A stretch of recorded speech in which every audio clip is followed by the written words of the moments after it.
There's someone. You know who it is. That person whose name pops up on your phone and you hesitate before answering. Or that person whose name you see from afar and you change your route. Maybe it's that person you tolerate out of obligation, Work, family, social circle. You wouldn't choose to be near them, but you are.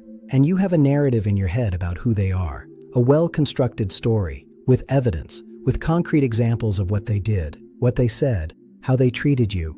And this story makes perfect sense. At least it did, until today. Because what I'm going to show you in the next few minutes will dismantle everything. It's not about forgiving. It's not about you being wrong. It's about you only seeing half. And the half you don't see, it changes absolutely everything. Virgo analyzes. It's in their nature. You take information, process it, categorize it, file it away. And once filed, it becomes established truth. That person? Filed away. Selfish, period, or manipulative, or cold, or fake, whatever label you put on them. And you have reasons. Of course you do. Virgo doesn't judge without evidence. You remember exactly what they did that day. The words they used. The tone. The expression on their face. You mentally documented it. And based on that, you decided. This person isn't worth it. This person doesn't deserve your time, your energy, your consideration, and you moved on with that truth, keeping a safe distance, keeping interactions to a minimum, and thinking that was wisdom, that was protection, that was you learning not to let yourself be affected. But what if it wasn't? Because something is happening now. Something in the 2026 transits is messing with Virgo's perception. Neptune is dissolving certainties. It's blurring lines you thought were well-defined, and that deeply disturbs Virgo. Virgo likes clarity, black and white, right and wrong. But Neptune doesn't work that way.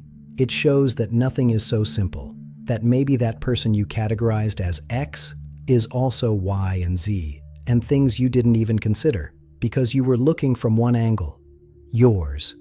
And from your angle, everything you concluded made perfect sense. But a single angle doesn't show complete truth. It shows partial truth. And partial truth disguised as complete truth? It's the most dangerous form of deception, because you don't even question it. You're certain. So let's do things differently. Let's look at it from another angle. Not to prove you wrong, but to show that maybe you're incomplete. That person who hurt you, who disappointed you, who deeply irritated you. Why did they do what they did? Ah, you already know the answer. Because that's how they are. Because they don't care. Because they're problematic. End of story. Case closed. But is it? Because Virgo, you never really asked. You assumed. And based on external behavior, you built internal motivation. You saw action and invented intention. And you may even have been right. I'm not saying you weren't. I'm saying you never verified, never confirmed. You just decided. And now you live based on that unverified decision as if it were a proven fact. Let's take that thing she did. That specific moment that solidified your opinion of her. You remember it perfectly. And when you remember, you feel the same irritation, the same disappointment. Because it was real. It was tangible. It happened. Nobody is denying it. But what you don't know is what was happening to her at that exact moment.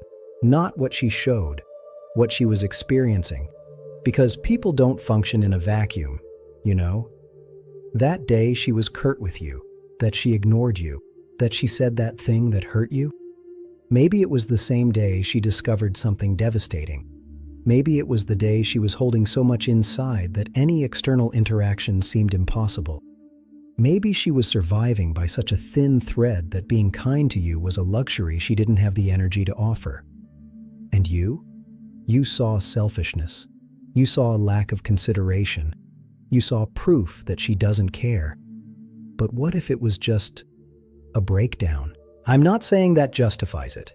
I'm not asking you to accept being treated badly because someone is going through something. Absolutely not. But I am asking you to consider that maybe what you interpreted as a personal attack wasn't about you. Not at all. It was about her drowning, and you passed by when she was drowning, and she didn't greet you with a smile, and you took it as an offense. When in reality, She didn't even see you properly. She was struggling to breathe. And Virgo, you're too smart not to understand this rationally. Of course you understand, but emotionally, it still hurts. It still weighs on you. It still defines how you see her. Because the part of the brain that files emotional information doesn't care about context. It cares about impact. Did she hurt you? Yes. Filed as person who hurts, danger, avoid. But there's more. Much more. Why this person? They see you in a way you don't realize. You think they don't even notice you, that you're irrelevant to them, that they're so focused on themselves that you're just scenery. And that irritates you too, because you're a Virgo. You pay attention, you care, you do things for others that go unnoticed. And this person? They seem to see nothing. They seem to value nothing. They seem not to care at all. But here's what you don't know. They see everything. Every small gesture that you think no one notices. Every time you solve something that no one else has solved. Every moment you make other people's lives easier without expecting recognition. They see. And they don't say anything. Because they don't know how. Because they grow up in an environment where you don't verbalize these things. Or because they assume you already know. Or because they themselves don't know how to process admiration into words. So they keep it to themselves, in silence. And you interpret their silence as indifference, when in reality, it's exactly the opposite. She talks about you, not to you, to other people. She praises your work. She defends you when you're not around. She mentions things you've done as examples, and you never find out, because people don't come back and tell these things. Nobody comes and says, look, that person you think can't stand you? They spoke well of you yesterday, so you keep thinking she sees you as nothing, when in reality she sees you so much that it bothers her, because maybe you represent something she can't be. Maybe your competence highlights her insecurity. Maybe your self-sufficiency reminds her of how dependent she feels. And then she distances herself, not because she doesn't like you, but because she likes you too much, and she doesn't know how to handle it. And then there's that thing she did. The thing you'll never forget. The thing that, when you tell other people, they all agree. Yes, that was too much. She crossed the line. No excuses. And everyone validates you. And you leave those conversations feeling, see, it's not just me. She really is problematic. But nobody knows what came before. Nobody knows that 3 weeks before that happened, you did something she interpreted as rejection. You don't even remember. It was so small, so irrelevant. You were busy, you were tired, you were focused on something else. And she tried to get closer, subtly, because she's not one to get close. She's proud. It's hard for her to ask for attention. And you, unintentionally, without realizing it, you dismissed her. Not with bad intentions. You were just somewhere else. And she read that as, you don't want me around. Message received, and she kept it, swallowed it. And 3 weeks later, when she exploded, when she did that unforgivable thing, that was it coming out. It wasn't about the present moment. It was about that and other things piled up, and you never connected because you didn't even register the original moment as significant. For you, it was nothing. For her, it was rejection. So you two are living in completely different narratives. You see her as the villain of your story. She sees you as someone who repeatedly rejects her without even realizing it. And you're both right. From your own point of view, and you're both wrong. Overall. Because the truth isn't your narrative or hers. It's something bigger. It's more complicated. It's more human. It's two imperfect beings colliding imperfection with imperfection and creating wounds that neither of you intended to cause. And now you're trapped in a pattern. You distance yourself because she hurts you. She hurts you because you distance yourself. And neither of you stops to ask, how did this start? And more importantly, does it need to continue? Because Virgo, you'll be going through eclipses in a few months. March and September will bring revelations. They'll bring conversations that have been postponed. They'll bring understandings that have been blocked. And one of these revelations will be about this person. Something will happen that will show you a side of them you've never seen. Or someone will tell you something. Or you'll witness a moment where they don't know you're watching. And you'll see vulnerability, Real vulnerability. Not manipulation, not performance, but genuine vulnerability. And it will break something within you. It will crack the established narrative, because it will be impossible to reconcile the person you saw with the person you filed away as the only truth. And you'll have to choose. Expand your understanding of them, or defend the old narrative tooth and nail, even knowing now that it's not complete. And do you know what's difficult for Virgos? Admitting they were partially wrong. Because Virgos have intellectual pride, not emotional pride. Intellectual pride. You analyze. You arrive at conclusions based on logic.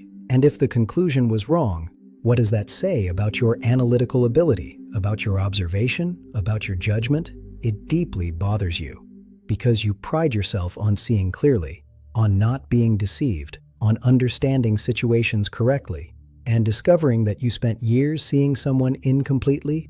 It hurts the ego, not the heart, the ego. And the ego prefers to be right alone than wrong in good company. It prefers to maintain the narrative that no longer holds up rather than admit, look, I missed nuances. I simplified human complexity. I turned a person into a category. And that wasn't fair. Not to them, not to me. Because I deprived myself of truly understanding. I settled for a reduced version. But there's something else you need to see. This person also hurt you on purpose. At times. Yes. It wasn't always accidental. It wasn't always a misunderstanding. There were times when she saw where you were vulnerable and pressed exactly there. There were times when she used information she had about you in a way that diminished you. And that's real. That doesn't erase itself with context. That isn't justified by her vulnerability. She made choices, conscious choices, to hurt you. And you have the right to acknowledge that, to name that, to not minimize that, because understanding her complexity doesn't mean erasing her responsibility. She is complex and responsible, both at the same time. And you recognizing that she is more than you thought doesn't mean you need to forget what she did. It means you will hold on to both truths. She hurt you, and she was hurt. She was cruel, and she is capable of kindness. She disappointed you, and she has the potential to surprise you. Multiple truths, coexisting like all real people. And perhaps the biggest revelation isn't even about her. Maybe it's about you, about how you tend to file people away too quickly, too definitively, too permanently.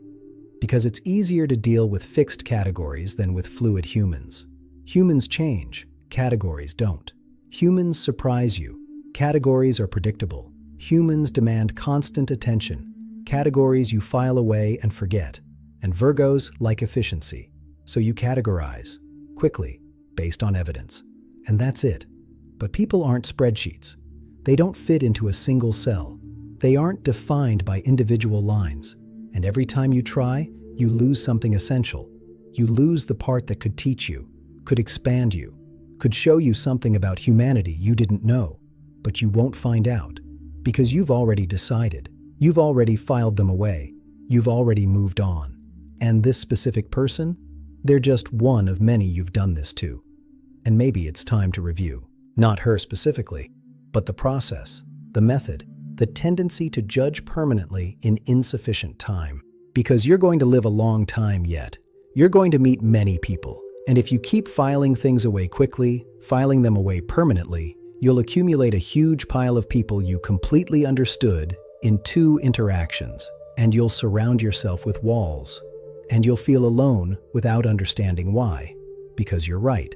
About each person individually, you have proof, you have evidence, but you're right alone, on an island of one, where no one is forgiven for being complex. No one receives a second interpretation, no one has the right to context. And you remain validated but isolated, because imperfect humans don't pass through your permanent filing filter.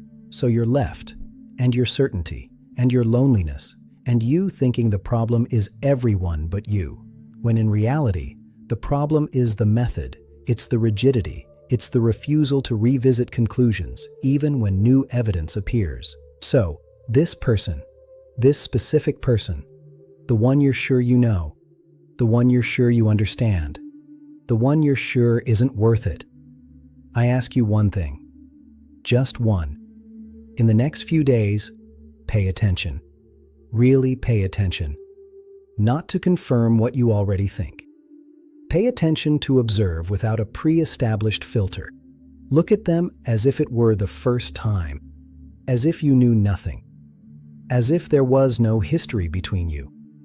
And just observe how they talk to other people, how they react when they think no one is looking, what expression they have when they are quiet. And don't interpret, just observe and remember. And after a week of doing this, you ask yourself, are they exactly what I thought? Or was I only seeing the surface layer, only defenses, only mechanisms they use to survive in our environment? And if I look deeper, without judgment, without haste, who do I see? And you might discover, it's still exactly what I thought. And that's okay. Sometimes first impressions are complete. Sometimes a person really is what they seem. No hidden depth, no redeeming context. They just are. And if that's the case, you confirm it and move on. But what if it isn't? What if you discover layers? What if you discover that she's not a villain, nor a heroine? She's just a person, doing the best she can with the limited emotional resources she has? What if you discover that half of what irritated you about her was a mirror of what you reject in yourself? What if you discover that part of the anger you feel is because she reminds you of something you don't want to see about yourself? What if you discover that you two are more alike than different, and that the mutual rejection is just two frightened beings protecting themselves from an intimacy that could exist if one of you had the courage to lower your guard first? Because someone needs to be first. Someone needs to take the risk, and that will be you. Not because you're wrong, not because you owe an apology, but because you are capable. You have self-awareness that she may not have.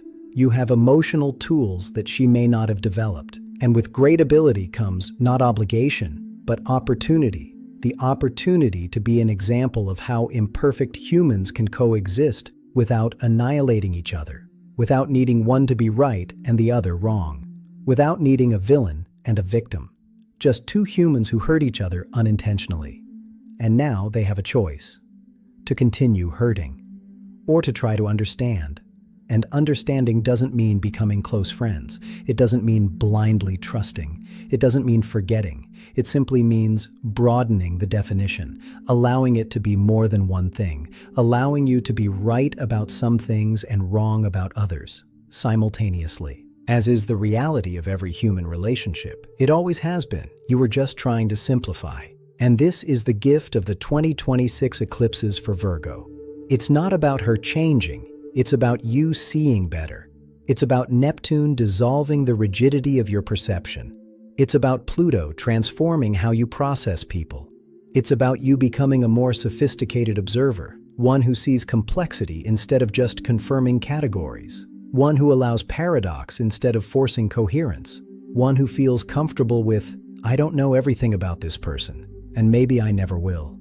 And maybe that's okay. Maybe I don't need to understand completely to coexist respectfully. Maybe I don't need a closed narrative to allow her to occupy space in the same environment as me. Maybe, just maybe, I've been so busy being sure that I forgot to be curious. So busy being right that I forgot to have empathy. So busy protecting myself that I built a prison instead of a healthy boundary. So today, specifically today, the revelation isn't about who she is. You'll never know who she is completely. Nobody knows anyone completely. The revelation is about who you're choosing to be. Rigid observer or flexible observer. Permanent judge or curious witness. Person who files things away or person who remains open. And these choices will define not only how you see her, but how you see everyone, how you see the world, how you live your life. Because life isn't a problem to solve. It's not an equation to categorize. It's not a system to optimize. It's an experience to live, with all its complexity, with all its ambiguity, with all the beautiful and frustrating confusion that comes from trying to understand other conscious beings who are as complicated as you. And you can keep simplifying. You can keep filing things away. You can keep being certain. And you'll be alone. Okay, but alone. Or you can try differently. You can remain in doubt, you can revisit, you can expand, and you'll be confused sometimes. But you'll be alive, truly alive, connected, present, human among humans, instead of an analyst above objects of study. And this choice, nobody can make it for you. It's just you. And the time is now. Because after this March eclipse, it will be too late. Things will shift. People will reposition themselves, and you will be either on the side of rigidity or on the side of fluidity. And each side has consequences. Each side has a price. You just need to choose which price you are willing to pay and live with it completely. Subscribe to the channel and leave a comment telling us which city you're watching our video from.